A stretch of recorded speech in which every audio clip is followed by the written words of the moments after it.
Hey, I'm Jenna. Welcome to my channel. Let's talk about some filling embroidery stitches. Okay, not to date this video too much, but the Patriots are playing right now and Drake May just fumbled. So if you hear any cursing in the background, that's my husband being disappointed in Drake May. Okay, so I put together 6 filling stitches that I think are great for beginners doing hand embroidery.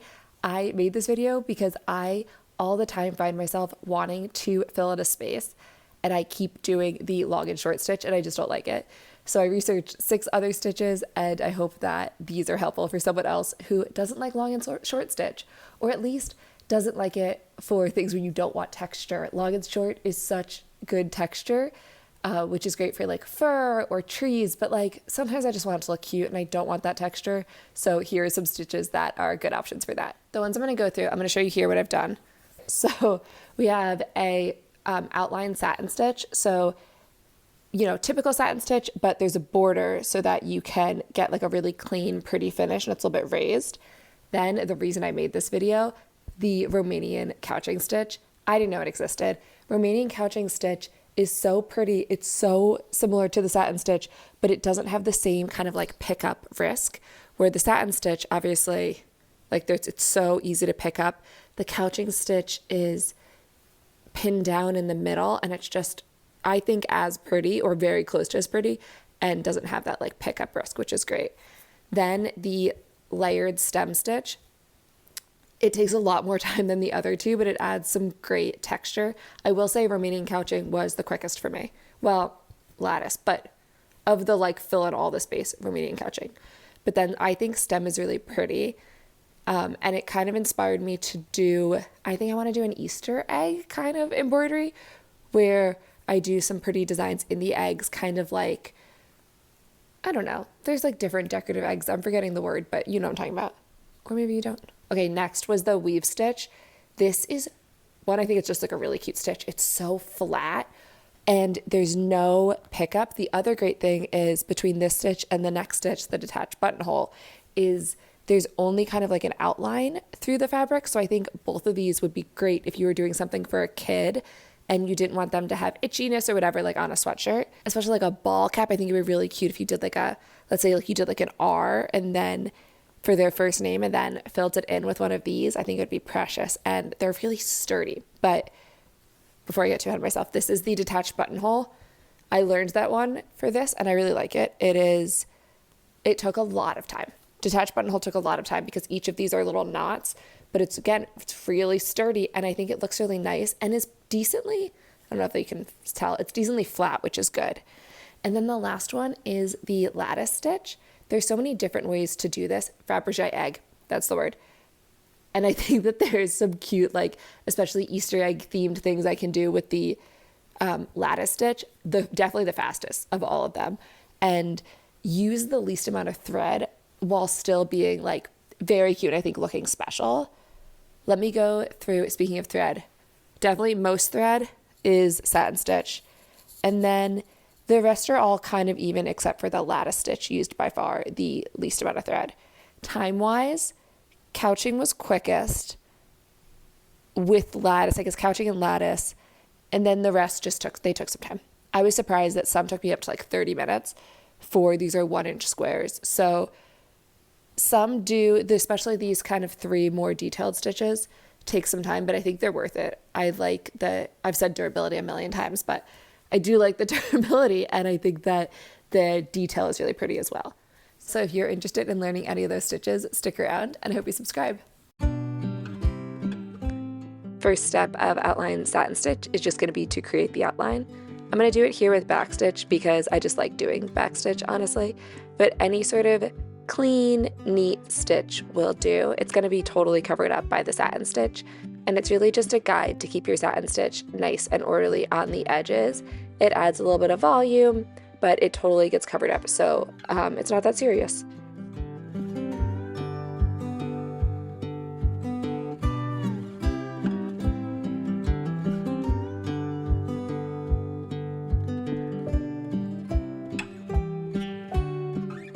Once your outline's done, you're just going to move on to the satin part. So you're coming up through the bottom of your square, and you want to go straight across your design all the way to the top. and you want to be on the outside of each of these stitches. So you're coming up on the underside of the outline you made and then over the other side.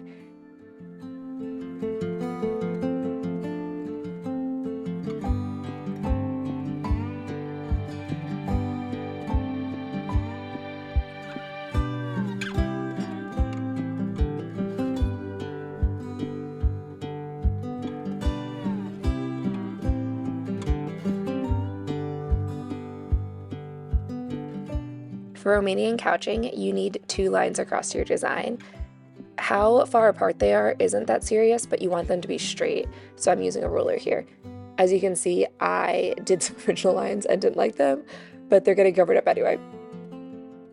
So for this one, we're going to start in the top corner of our design, so I came up through the fabric, and then you go down through, straight across, down through the bottom, keep your needle on the left side of your thread, and pull it up through that second line, and then cross over to the other side of your thread and go through the second line, down through the second line, and up through that border line.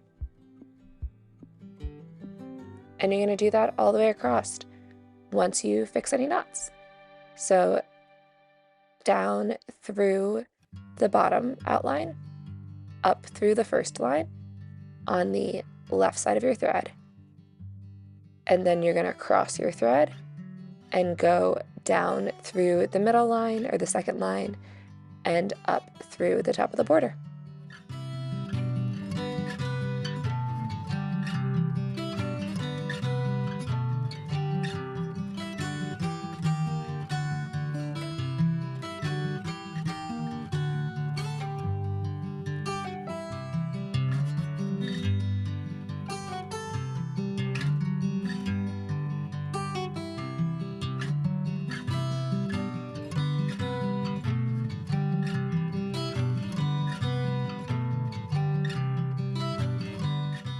Layered stem stitch is just going to be stem stitch in rows on top of each other. So the first thing to do is just do a line of stem stitch across the bottom. So as a reminder, you do 1 stitch length forward, hold the bottom in a little bit of a loop, come up through the middle of that stitch, and then pull it tight and continue all the way across.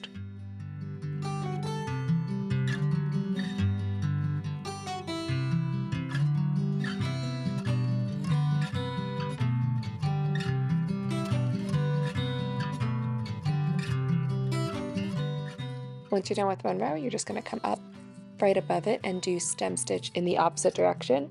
So your stem stitch will be alternating, and if you don't want it to alternate, you can just kind of turn your fabric around and keep the stem stitch going in the same direction.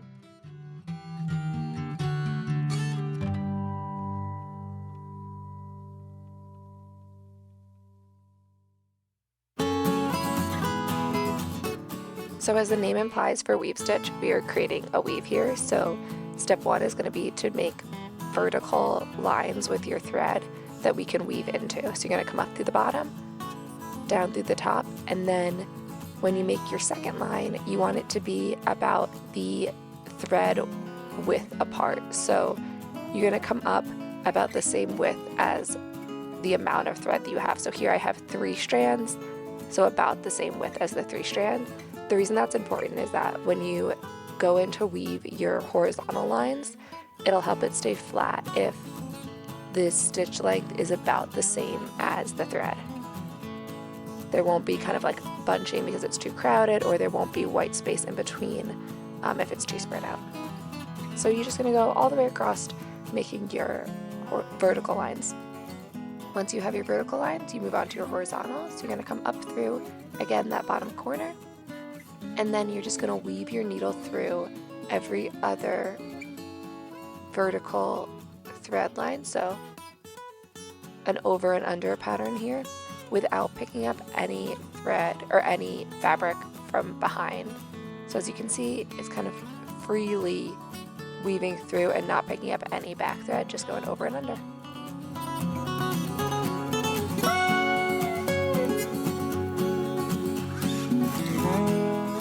When you get to the end of each row, you just, pull it through, and then you can adjust it a little bit with your fingers to keep that thread down in a nice spot.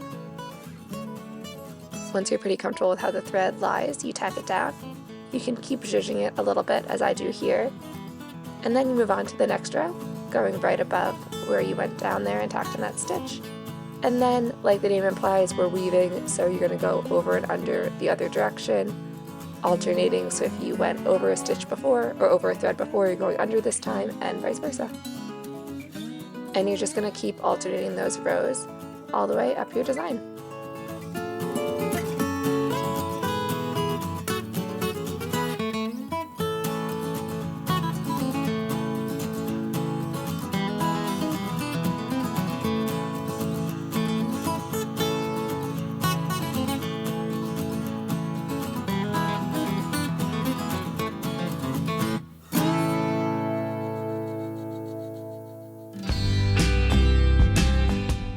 Okay, detached buttonhole is a little bit tricky, so just bear with me on this one. The first step is going to be to make an outline. So you're going to come up through the thread, or up through the fabric, and do a single stitch length forwards, and then we're going to do a reverse chain stitch or a back chain stitch. I don't totally remember, but you're going to come up through the fabric again, one stitch length forward. You're going to loop your needle through that initial stitch you made, and then come back down through the same hole that you just pulled the fabric up from.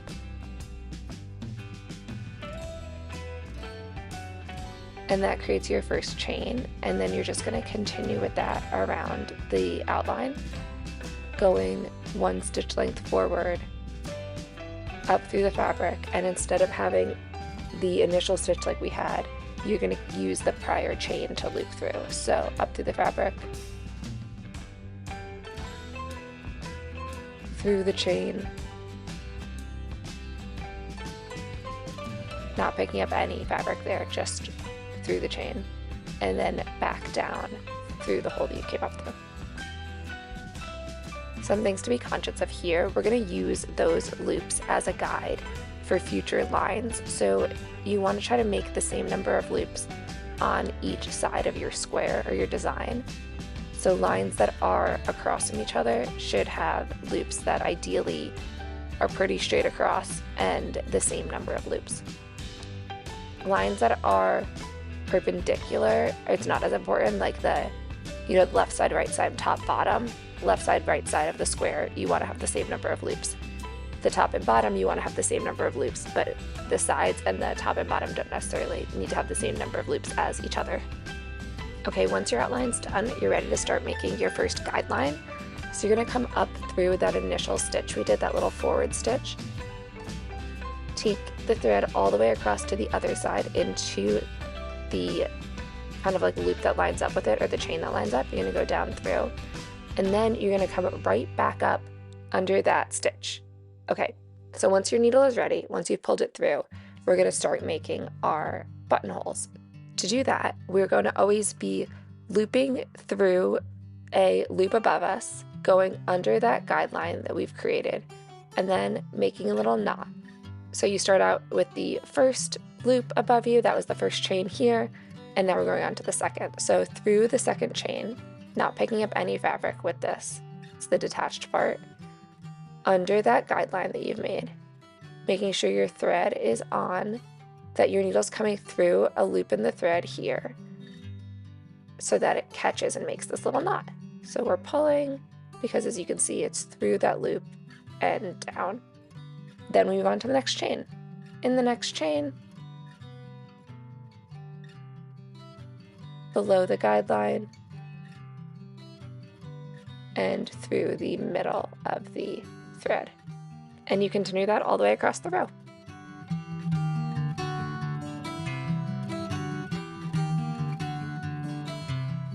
When you come to the end, just go down through the border and then come up again on the next loop down and make another guideline. When you get to the end, the chain stitch on the bottom of your design becomes your guideline. So you're just going to go up as normal, loop through the bottom of your last buttonholes there, and then go down behind your chain stitch.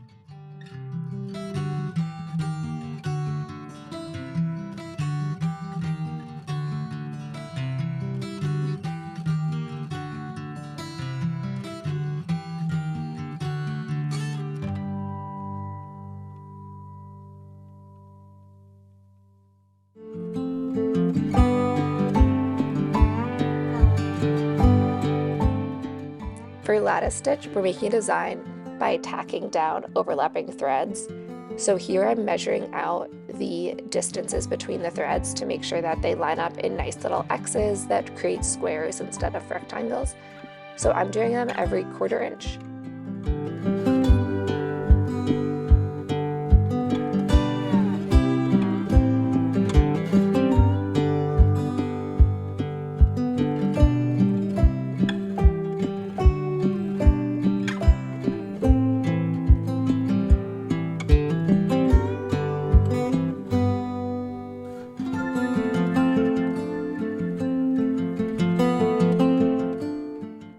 Okay, I updated my phone and I messed up some of the filming here, but all we're doing is coming up through the bottom and tacking down. I heard that phrase, by the way, from a different YouTube video, tacking it down, instead of just saying like doing a little stitch, but I thought it was cute, so I'm using it. But we're tacking down the middle of these lattices. So up and tacking them down. I try to be conscious here to scooch the thread around so that the lines end up in nice little boxes. So I'll come up and then kind of like zhuzh them a little bit with my fingers to make sure that, here we go, or the needle there to make sure that they line up nicely. There's so much to do with this stitch, but here I just did tacking down each X. My last step, because I used a heat pen here, was to just to blow dry the back of the fabric, as you can see, to get rid of those lines. So it's going through and they dissolve nicely. I haven't done the thing that people do where they put it in the freezer then to see if they come back, because I don't want to know. Okay, there you have it, my 6 filling stitches that I think you should try if you're doing some hand embroidery. If this is helpful, please subscribe, leave me a comment, and I hope to see you in the next one. Bye!